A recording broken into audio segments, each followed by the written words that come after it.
जय श्री श्याम दोस्तों, आज की कहानियों में आपका स्वागत है।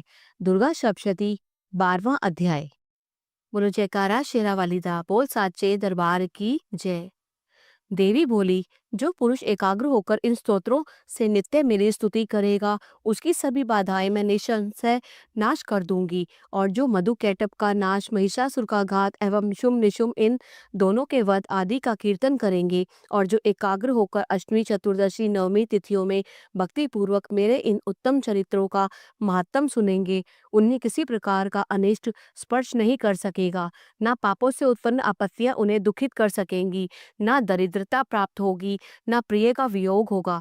शत्रु का भय नहीं होगा, लुटेरे तथा राजा से भी कोई भय नहीं आएगा, और ना शस्त्रों से, न अग्नि से, न जल राशि से भय कभी भी न होगा। इसलिए मेरा महात्म एकाग्रचित होकर पढ़ना चाहिए एवं भक्ति से सदा सुनना चाहिए। मेरा चरित्र परम मंगलदायक है। महामारी से उत्पन्न सभी उपद्रवों को तथा तीनों तापों को मेरा महात्म शांत कर देता है। मेरे जिस मंदिर में मेरा महात्म पढ़ा जा रहा हो, उस स्थान का मैं कभी त्याग नहीं करती। वहाँ मेरा सदा सानिध्य ध्यान रहता है। बलिदान, पूजा, अग्निहोत्र एवं महोत्सव में इस मेरे सारे चरित्र का पठन करें और श्रवण करें। इस प्रकार विधि जानकर अथवा बिना जाने बलि, पूजा, हवन आदि जो कुछ भी करेगा, उसे मैं प्रीतिपूर्वक ग्रहण कर लेती हूँ। शरद काल में मेरी वार्षिक महापूजा की जाती है। उस अवसर पर जो मेरे इस महात्म को भक्ति के साथ सुनेगा, उसकी सभी बाधाएं निवृत्त हो जाएंगी और वह धन धान्य पुत्रादि से संयुक्त हो जाएगा। मेरी उस पर कृपा होगी, इसमें संशय नहीं। मेरे इस महात्म को, मेरी उत्पत्ति की पवित्र कथाओं एवं युद्ध में मेरे पराक्रम को जो मनुष्य सुनेगा, वह सर्वथा निर्भय हो जाएगा। मेरे महात्म सुनने वाले मनुष्यों के शत्रु नष्ट हो जाते हैं, कल्याण प्राप्त होता है और कुल आनंदित रहता है। सभी शांति कर्मों में स्वप्न देखने पर, ग्रहों की दारुण पीड़ा होने पर मेरा महात्म श्रवण करें, उसके सभी उपद्रव शांत हो जाते हैं। ग्रहों की दारुण पीड़ाएं निवृत्त हो जाती हैं। मनुष्य का देखा हुआ बुरा स्वप्न सुख स्वप्न हो जाता है।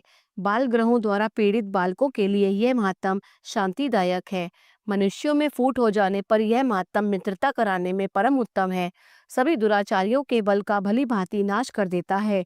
पढ़ने से ही राक्षस, भूत, पिशाच आदि का नाश हो जाता है, और मेरा यह सारा महात्म मेरी सन्निधि प्राप्त करा देता है।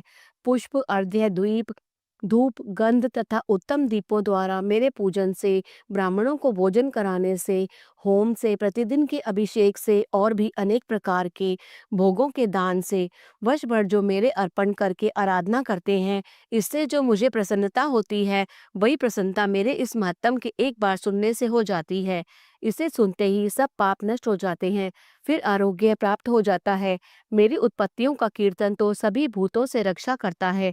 युद्ध में वर्णित मेरा जो चरित्र दुष्ट दैत्यों के नाश करने वाला है, उसके श्रवण करने पर मनुष्य को वैरियों से किसी प्रकार का भय नहीं रहता।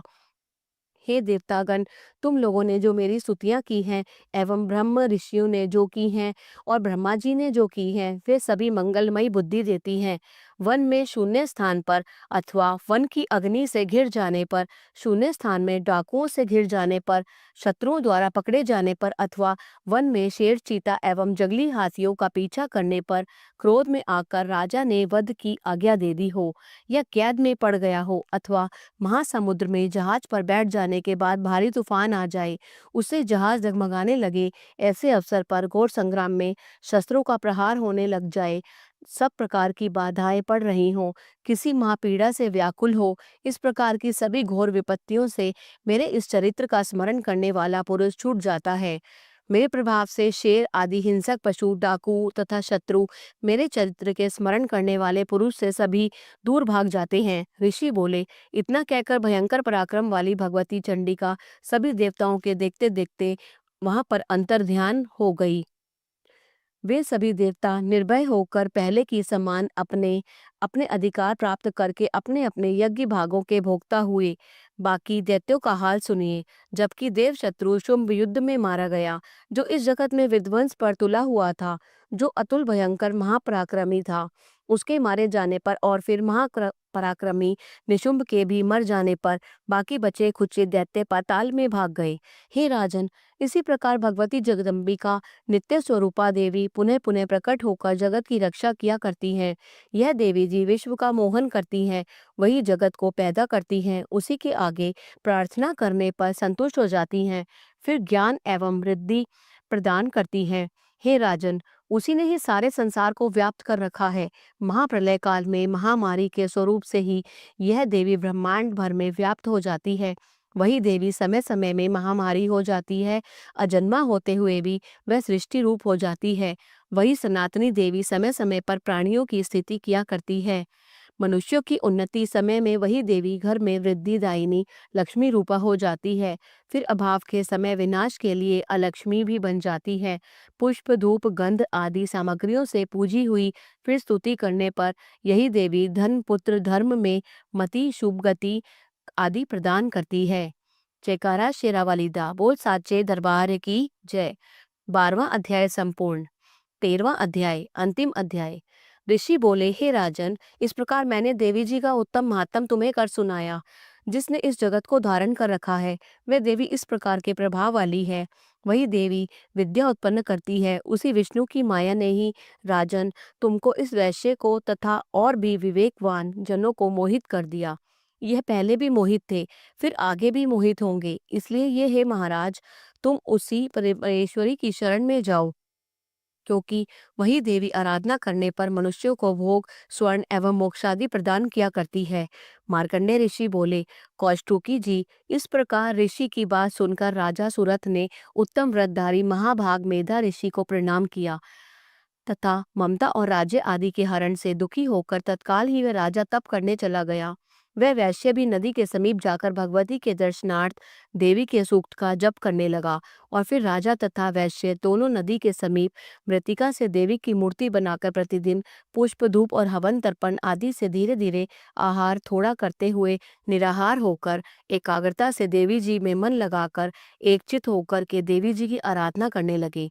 उन दोनों ने बलि प्रदान के समय अपने अंगों के रुधिर का प्रोक्षण किया।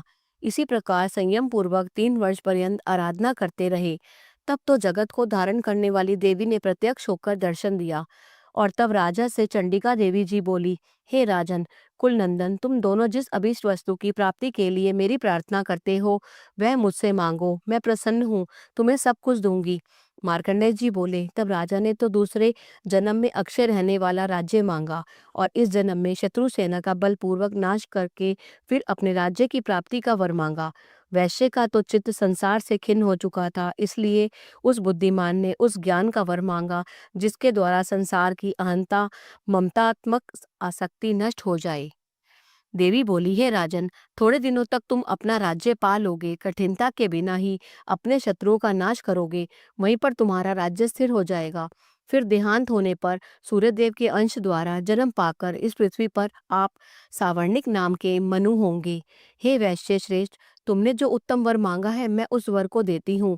मोक्ष प्राप्ति के लिए तुम्हें उस ज्ञान की प्राप्ति होगी। मार्कंडेय जी बोले, इस प्रकार देवी जी ने उन्हें अभिलाषित वर दिए। फिर उन दोनों की भक्ति पूर्वक की हुई स्तुति से प्रसन्न होकर देवी तत्काल ही अंतर्ध्यान हो गई। इसी प्रकार वह क्षत्रिय श्रेष्ठ सूरत देवी से वर पाकर फिर सूर्य से उत्पन्न होकर सावर्णी नामक मनु होगा। बोलो जयकारा शेरावाली दा बोल साचे दरबार की जय। 13वां अध्याय संपूर्ण हुआ। दुर्गा सप्तशती समाप्त।